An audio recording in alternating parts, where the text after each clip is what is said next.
ఇప్పుడు ఈ కేసు ముందుకు పడుతుందని మీరు అనుకుంటున్నారా? అస్సలే పడదు.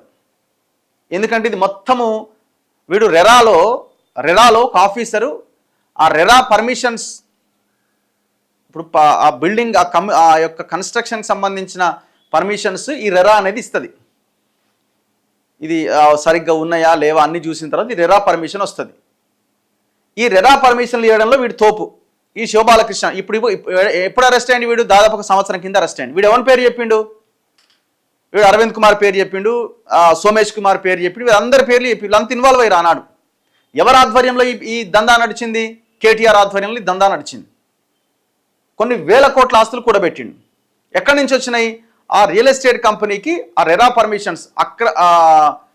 అసలు అక్కడ గవర్నమెంట్ ల్యాండ్ ఉన్నా, అసైన్ ల్యాండ్ ఉన్నా, లేకపోతే చెరువు ఉన్నా, ఇంకోటి ఉన్నా వీడు పర్మిషన్స్ ఇచ్చేస్తూ వెళ్ళిపోయాడు. ఏం లేదు, డబ్బులు ఇస్తే అయిపోయాయి అంతే. డబ్బులు ఇచ్చేస్తే పర్మిషన్ వచ్చేస్తుంది. ఇక వాడు కనీసం విజిట్కి కూడా బోడిగా.